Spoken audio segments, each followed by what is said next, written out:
Hello students, welcome to Mid Benches classes. तो yesterday हमने page number 4 किया था। तो आपको बताया गया था कि आपको बताना है कि एसआई यूनिट में the unit of newton is metre square kilogram raise to -2। तो ये कैसे आता है देखते हैं, बता देती हूँ ना। See here, this is page number 4 का है। आगे चलते हैं। तो व्हाट इज फोर्स? फोर्स हमने बोला कि it is directly proportional to the masses and inversely proportional to the square of the distance between them. ये आपने देख लिया था, ठीक है। उसके बाद तो उसके बाद हम क्या किया, F is equal to G into m1 m2 upon D square, where what G is what constant, where G is constant. इतना ठीक ठीक है। ये तो आपको मैंने कल बताया था, ठीक है।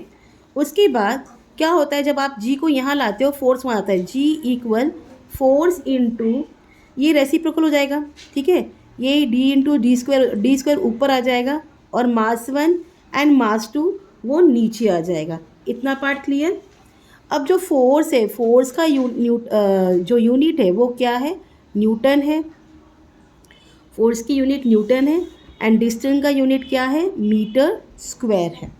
यह आपको पता होना चाहिए। एंड मास, वजन जो है, मास 1 एंड मास 2 ये क्या है, किलोग्राम है। ये क्या है, किलोग्राम में इसका ये है। तो therefore it is equal to, therefore G is equal to newton metre square upon mass 1 का किलोग्राम इंटू मास 2 का किलोग्राम, ठीक है। ठीक है, तो ये ऐसा हो गया। तो therefore G equal newton metre square upon kilogram into kilogram, यहाँ 1 और 1 है तो क्या हो जाएगा, केजी स्क्वायर हम लिख देंगे, ठीक है। अब ये नीचे है, जब हम इसको ऊपर लेंगे, ऊपर आके मल्टीप्लाई होता है, स्क्वायर का क्या हो जाएगा, +2 का -2 हो जाएगा।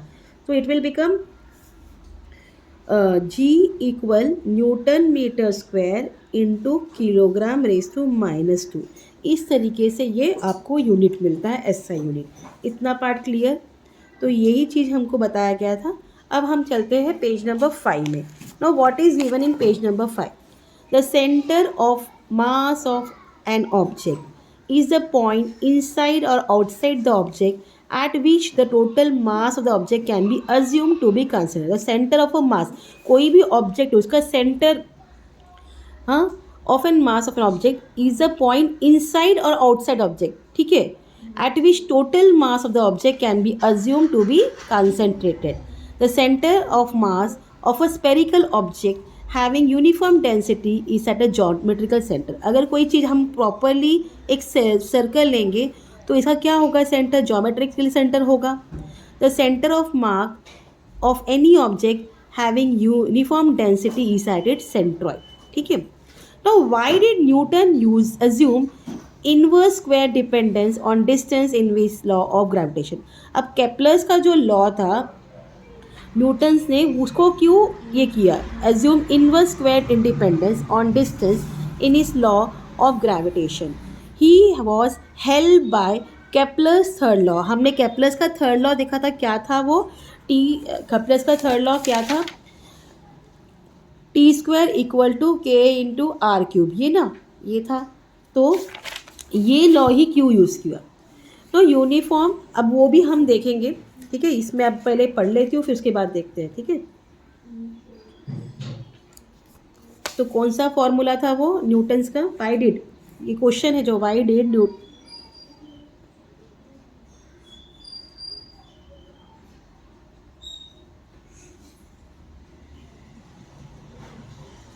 Inverse square law of gravitation, ये हमने देखा ना, F inversely varies to distance of the square. तो ये क्यों किया, तो इसमें किसने हेल्प किया था उनको, केप्लर्स के थर्ड लॉ ने, जो कि था T square in varies to R cube, इस तरीके से था, है ना। सो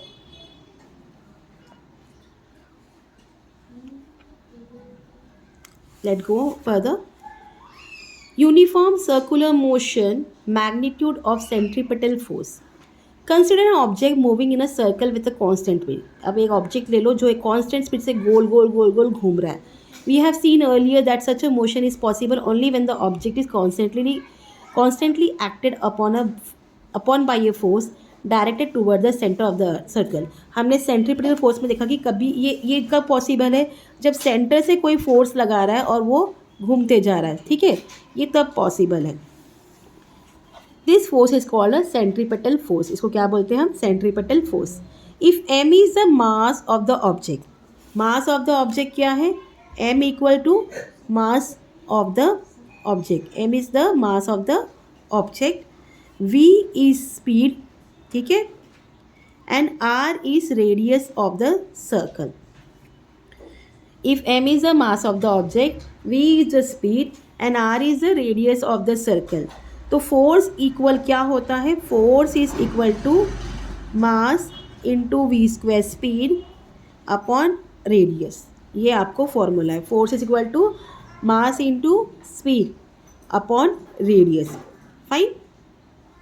और स्पीड का फॉर्मूला आपने पढ़ा है. स्पीड क्या है? Speed distance travelled upon time taken. Speed का फॉर्मूला तो ये है, हम हमेशा पढ़ते आ रहे हैं एंड ये कभी चेंज होगा ही नहीं. ठीक है. Now what is given? If a planet is revolving around the sun in a circular orbit. जैसे कि हम जानते हैं सन बीच में है और सभी प्लैनेट एक पर्टिकुलर ऑर्बिट में उसके इर्द गिर्द पूरे घूमते रहते हैं, या all planets. Uniform circular motion, then the centripetal force acting on a planet towards the sun must be F equal m into v square upon r. क्या?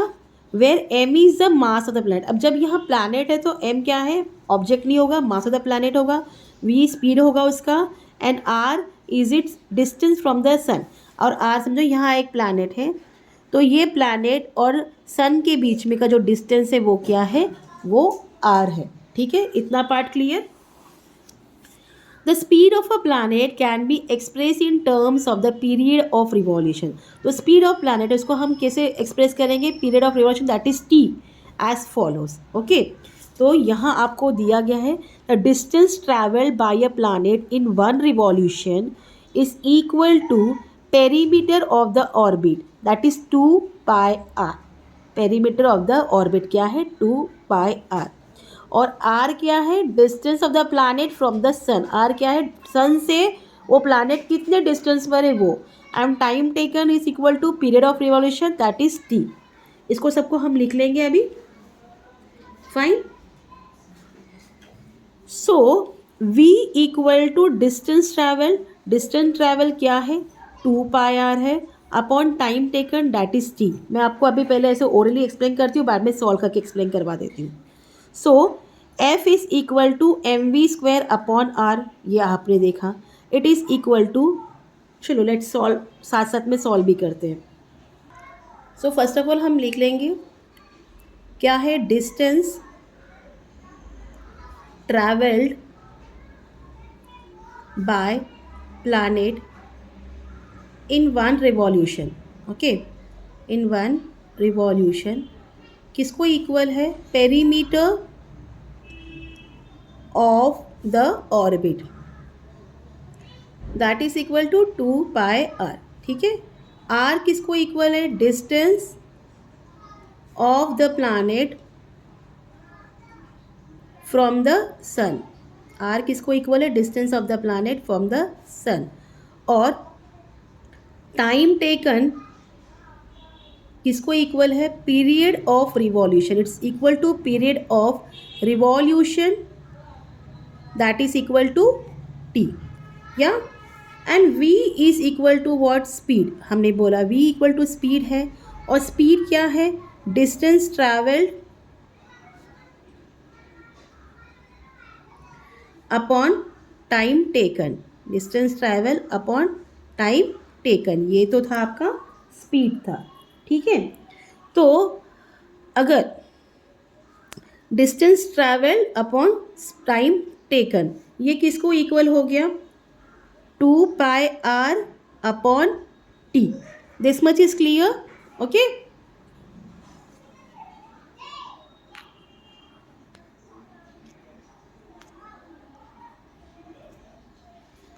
Now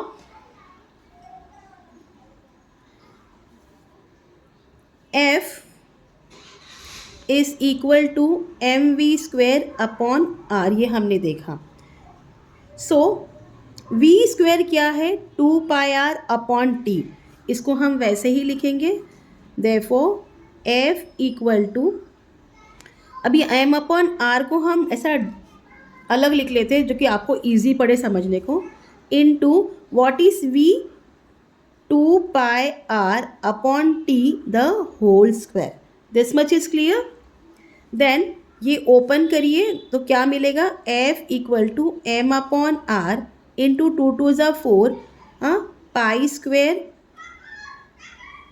are square upon T square. This much is clear. अब हम क्या करेंगे, multiply और divide करेंगे by R square on both side. ठीक है. So now we are going to multiply by R on both side. So therefore f equal to m upon